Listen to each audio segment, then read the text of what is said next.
Good morning, good morning.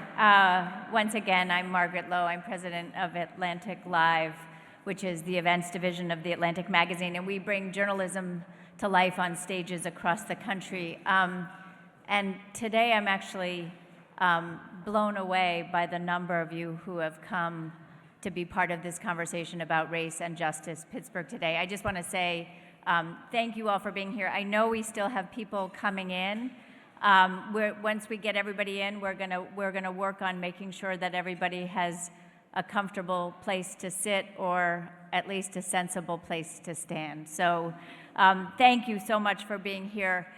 Our gathering today is part of a multi-year exploration of race and justice in cities across the country. We actually launched this series 4 years ago to grapple with the issues that Ta-Nehisi Coates wrote about in his cover story for The Atlantic, The Black Family in the Age of Mass Incarceration.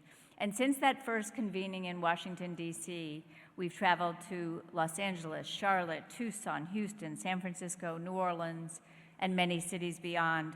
And the issues in all those cities have urgency, and while there are recurring themes, each city has its own distinct story. And so today we're going to talk about Pittsburgh's story and the state of criminal justice in this city.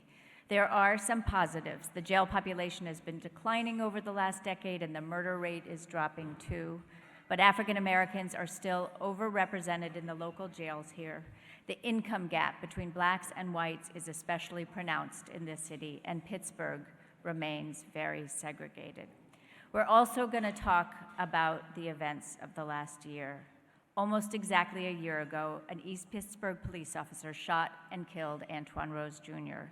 Rose was 17 and ran away after his car was pulled over. The officer was found not guilty, in March. And last October, the mass shooting at the Tree of Life Synagogue was the deadliest act of anti-Semitism ever in this country. So, with that backdrop, the question we ask today is, how does Pittsburgh move forward? That's what we'll talk about today, and you'll hear from people with many perspectives and many experiences, and no doubt there are lots of different views just in this room alone. Sitting among you are city officials, law enforcement officers, public safety experts, racial justice advocates, faith leaders, business executives.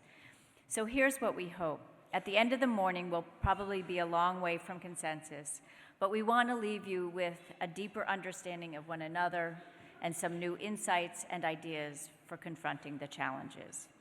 And now I'm going to move on to some much more practical notes, which is this. Please silence your cell phones, but do keep them close because we'd love you to join the conversation on Twitter at AtlanticLIVE. The hashtag is RaceJusticePA. And I'm sure you'll all have lots of questions of your own, and we're going to leave time for that after each session this morning. And I do also want to take a moment to thank our underwriter, the John D. and Catherine T. MacArthur Foundation's Safety and Justice Challenge, for making this morning possible. We are enormously grateful to them for making our journalism possible. And with that, let's begin with a conversation about the possibilities for justice in Pittsburgh. For that, please welcome rapper and activist Jaziri X, co-founder of One Hood Media. Good morning, Jaziri. And here to lead the conversation is my colleague, Adrian Green, managing editor of The Atlantic. Adrian, hello, and take it. Good morning.